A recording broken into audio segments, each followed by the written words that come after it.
Hi, Alan here. It's now the middle of November in McCall. Sorry I've been disappearing for the last couple of weeks. It's just been so amazing here. Believe it or not, I actually got out on my kayak 8 of the first 12 days in the month of November up here in central Idaho in the mountains where temperatures were reaching the mid to upper 60s on some days. And it was just spectacular. It also gave me time to really get acquainted with my relatively new bike, and I'll be sharing more with you about that very soon. I'm also going to take the second part of this video and let you take a look at some of my latest preparations, my new preparations for winter up here in the central Idaho mountains. I'm up here to ski all winter. Had my first meeting with ski instructors yesterday in Boise, and I'm psyched. We're going to have snow on the ground here probably within about 3 or 4 days. I'm recording this on November 13. It's a Sunday, and I had to think about that. Um, the ground here has been bare. Last year at this time, we had 6 inches on the ground, and it had been snow covered for the better part of 2 weeks. So we're getting a little later start, but the ski area here promises they will be open the day after Thanksgiving, even if it's only the beginner hill. And I'll be out there having a great time up here. I love the RV lifestyle. Again, you'll see some of my preparations for winter here and a few things that I've just thought about and refined over the last couple of years. And well, there'll be more to come. I'll be sharing a bit more about my bicycle and about how I got it here and transported it and what I'm doing with it this winter and all that kind of stuff. And, things that may turn out to be helpful to other RVers. And I've got a whole bunch of stuff to share, including some of the other places I visited before I got here for the winter, and just some other things related to RVing. So thank you, and I'll let you continue now with the second part of this video where we take a look at preparing for winter 2016-17 style. Thank you. Oh, you got to see this. I'm going to turn this around. Just walking right through the park here. They're all over the place. And we have a couple of foxes.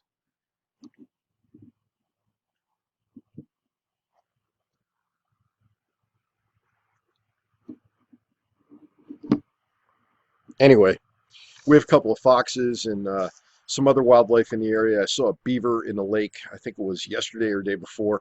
So anyway, like I say, I'm going to turn this over to me in the second half of the video as we take a look at my RV. Thank you.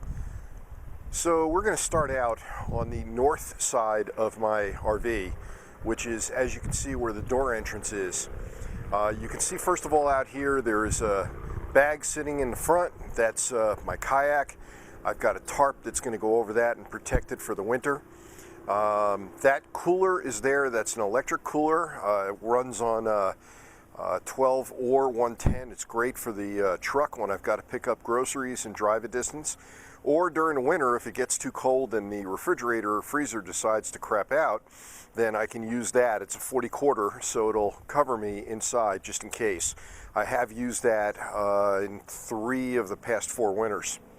You can see I'm using blue board. It's the 5/8 inch variety. I'm not convinced that anything thicker makes much more of a difference when it comes to protecting the underbelly. Inside my storage bay, you can probably make out now that there's a bicycle stored in there. I've removed some of my other storage items that are in plastic bins, and they've been stored elsewhere for the winter.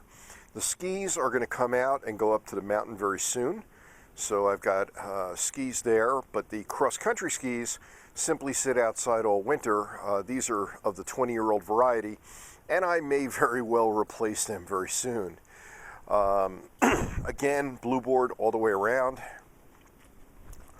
We're moving to the side which receives sunrise. This would be the east face, the back end of my unit. You can see that I've got a window open. It's about 40 degrees out, so it's mild, at least to me. And I will tend to keep the window open a little bit to allow for circulation even during the winter. Now that we're on the south side, something I want to point out immediately. I decided to get smart this winter and store the majority or run the majority of my power line through the blue board, through the insulation. Reason being, it's going to be that much less that I have to chop away ice on if we have a lot of snow this winter, so that I'll be able to easily free up that power cord and get out of here in late March.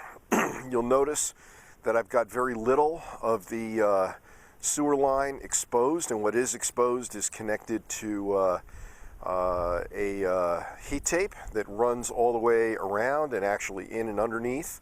And that heat tape, of course, is designed to keep things from freezing up. The refrigerator for my unit is on the south side of my rig, and that's key because that way whatever sun and whatever heat we do get keeps the ammonia mixture functioning during the winter.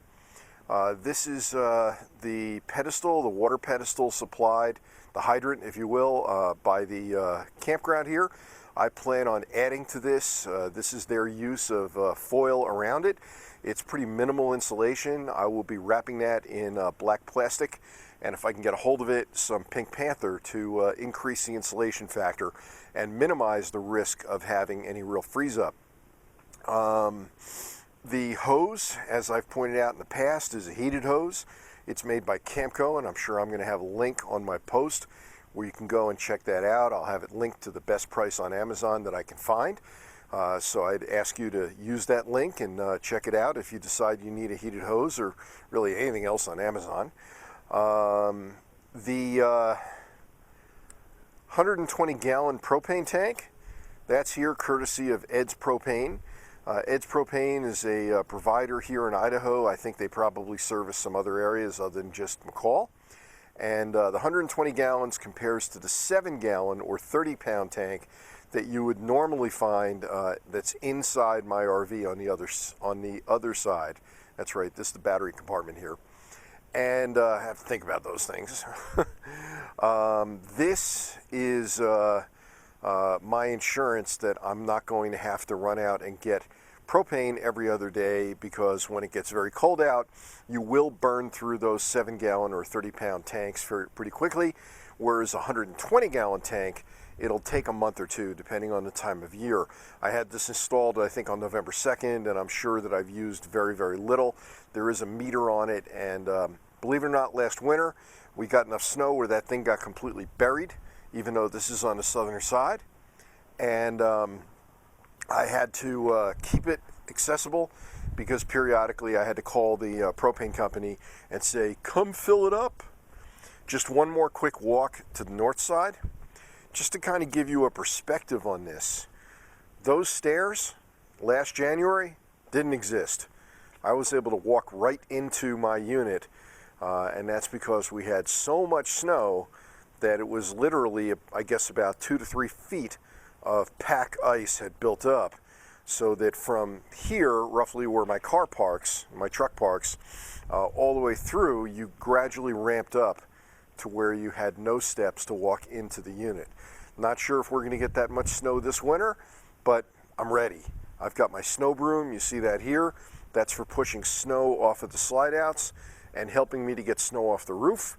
I've got my shovel ready to go, and as I mentioned at the onset of this video, it looks pretty likely that it's going to be necessary to use it. Looking to the sky here, the sun is barely visible. Not sure if you can see that, but the sun is barely visible through increasing and thickening clouds. Again, we've got our first real serious cold front of the season moving in. It'll pass through, it'll drop the temperatures down, and by middle of the week, we'll have snow on the ground. That building there is what they call North Fork.